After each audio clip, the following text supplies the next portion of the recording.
Le contrôle. Est-ce que vous contrôlez? Je contrôle, tu contrôles et il contrôle. Qui contrôle? On disait, il y a une expression, qui porte les culottes chez vous? Alors toi, Lise? Moi, c'est assez facile de porter les culottes, je vis seule. Le Les porte dans tout. Oui, c'est ça. Tout le temps. C'est réglé. Et je dois dire que plus jeune, j'avais tendance à les porter aussi quand j'étais en couple, maman et papa. J'avais tendance à les porter pas mal. Le besoin de contrôler, de tout contrôler, contrôler sa vie, contrôler ce qui se passe dans sa vie, dans la vie des autres et ce qui se passe à l'extérieur. Mm-hmm. Ta définition à toi? Mais souvent, Stéphane, je ne sais pas si toi ou les auditeurs, auditrices ont souvent entendu le terme « Ah, cette personne-là, une vraie personne, une Contrôlante. Freak. Un control freak. » On l'utilise même en français. Un vrai contrôle freak. Aussi, ce que je trouve intéressant, c'est qu'en psychanalyse, on nomme les personnes qui sont très contrôlantes des psychorigides. Et je trouve que ça décrit assez bien, parce que pour moi, Stéphane, c'est beaucoup des personnes qui ont vraiment le besoin de tout décider. Hein? Décider quoi faire, comment le faire, quand le faire. Planifier, et il faut que tout se passe dans une séquence déjà prévue. Oui, puis dans tous les domaines, hein?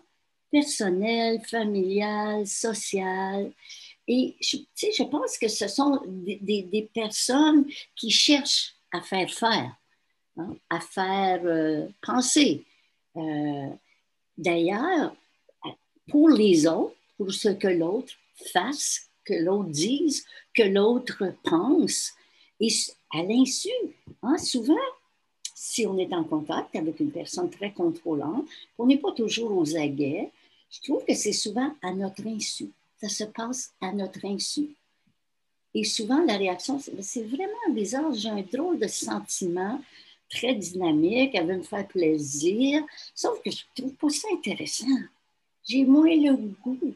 C'est comme, j'ai l'impression qu'elle est en réaction, une forme de réaction. Je ne sais pas si elle a peur d'être jugée, mais je pense que la personne veut bien faire. Elle veut être aimée, mais moi, l'impact sur moi, ça fait Oui, puis il serait intéressant, comme tu le sais, je collabore avec un psychologue et ce qui est intéressant, ce qui serait intéressant pour la personne, c'est de se questionner pourquoi j'ai besoin de tant contrôler. Ce que le psychologue Gilbert me dit, c'est que derrière le contrôle, il y a un manque de confiance. Mm-hmm. Donc, contrôle égale rigidité, tu appelais ça psychorigidité, ben, c'est ça, c'est que souvent, je peux pas me laisser aller et faire confiance parce que qu'est-ce qui va arriver, puis est-ce que je vais être capable est-ce que je vais avoir les ressources? Alors, quelqu'un qui n'a pas confiance, ça l'insécurise énormément de se lancer dans l'inconnu, oui, dans le non planifié, alors que quelqu'un qui a confiance se dit, bah, tu sais, c'est une expérience, je vais aller vivre cette expérience-là, puis je ferai avec. Et peut-être ne pas connaître son besoin. Disons qu'une personne ne le sait pas, mais que foncièrement, elle aurait besoin d'attention. Alors, ça fait l'inverse. Elle a un comportement qui m'enlève le goût de lui donner de l'attention. Hein? Si elle a le besoin de reconnaissance, ça ne me tente pas de la féliciter pour tout organiser. Puis tout. Et c'est dommage parce que la personne qui fait tout, qui organise tout, qui décide tout, à l'inverse, si tu n'as pas le goût de la féliciter ou de lui dire merci, la personne ne se sent pas bien là-dedans. Là. Elle fait tout pour te faire plaisir, puis toi, ça fait Oui, exactement, mais elle décide tout. Alors, j'aimerais qu'on fasse juste une pause pour vous faire réfléchir. Oui. Est-ce que vous vous reconnaissez? Est-ce que vous êtes dans le contrôle ou vous êtes plutôt dans la souplesse? Posez-vous cette question d'abord pour identifier dans quelle catégorie vous vous situez. Puis ensuite, si vous êtes dans la catégorie contrôle, comment vous sentez-vous? Et comment vous sentiriez-vous si, à partir de demain, là, cette nuit, il se passe quelque chose de magique.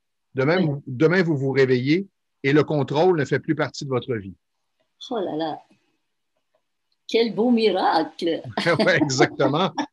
Et qu'est-ce que ça va avoir comme conséquence dans votre vie? Est-ce que ça va vous insécuriser ou au contraire, vous allez dire, ah tiens, ça ferait du bien. Il me semble que ça me donnerait un peu plus d'espace. Oui, tout à fait, tout à fait.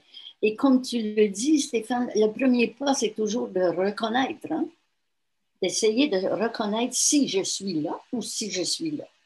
Et si je suis là et cela là, et le contrôle, comme je disais aussi, qu'est-ce qui fait que je suis en contrôle? Ce serait quoi mes besoins?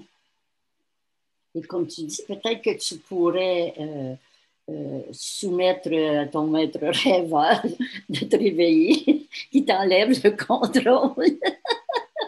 Exactement. Je te raconte une anecdote. Il y a quelques années, j'accueille un jeune garçon bègue. Il est adolescent. Il bégait. Ses parents, c'est un fils unique, assistent à ces séances. Et en fait, ils ont assisté à 2 séances parce qu'à la 3e, je leur ai interdit. Vous allez comprendre pourquoi. Alors, il bégait et je lui donne un exercice. Puis là, il s'accroche vraiment, c'est difficile. Et là, sa mère lui dit, ben vas-y, t'es capable, là. Lâche pas, vas-y, là. Tu sais, puis constamment. Entre le cours 1 et le cours 2, je lui donne le défi d'aller au resto et de commander lui-même plutôt que ses parents le fassent pour lui. Et cours suivant, c'est sa mère qui fait le résumé de comment ça s'est passé dans la dernière semaine. Et c'est sa mère qui me raconte, ben oui, on était derrière lui, là, puis il ne voulait pas y aller. On était chez McDo, puis là, on l'a poussé. Là, je lui ai dit, vas-y, là, il faut que tu y ailles, là. Commande. Oh. J'ai tout de suite compris une chose importante, c'était clair. Je pense que vous l'avez compris aussi, pourquoi il bégait. Peut-être en partie parce qu'il y a une pression et on ne lui laisse pas l'espace et le temps de communiquer et de s'habituer aux situations. Je ne veux pas accuser personne, Non. mais ce qui est clair, c'est que au cours 3, alors que j'étais seul avec lui, déjà, je sentais qu'il était plus léger, qu'il s'amusait davantage dans son cours et curieusement, il bégayait moins. Oh. Alors, c'est surprenant. Donc, assez, je dirais, délicatement, j'ai mentionné à sa maman, je lui ai dit peut-être que ce serait intéressant de lui laisser l'espace, de lui laisser vivre ses expériences. Et derrière ce contrôle, il y avait une bonne intention, hein, l'intention d'une maman qui veut aider son fils, qui veut le sauver, qui veut le pousser. Absolument. Ce qui m'amène aussi à penser, Stéphane, que si on est en contact avec une personne qui veut avoir tout le contrôle, comment puis-je me comporter justement pour ne pas tomber moi aussi à vouloir le prendre, le contrôle? Je pense que ça demande beaucoup de tact. Je pense que ça me demande de rester calme. Et par hasard, si la personne a besoin d'intention, si appropriée, bien sûr, peut-être que je pourrais la féliciter. Et la personne elle-même doit, je pense, prendre conscience qu'elle est contrôlante. Je peux peut-être glisser un petit mot pour l'amener à prendre cette prise de conscience, à le réaliser, oui. Aller chercher de l'aide. Si la personne dit, oh là là, moi, j'avais pas vu ça, mais c'est oui, tout à fait vrai, là. Tu me fais penser que, bon. Alors, autant des deux côtés, la personne qui vit ce besoin que la personne qui est en contact avec une personne qui est psychorigide, qu'est-ce que je fais? Comment? Est-ce que je fais juste dire, c'est fini, je ne veux plus transiger avec elle, je ne veux plus la voir? C'est une possibilité, c'est une option. Moi, je pourrais me dire, oh, je suis capable quand même de gérer la situation. Est-ce que je veux la gérer? Est-ce que je veux vivre ça? Alors, je pense qu'on peut placer l'autre dans la solitude, hein, sans même le dire.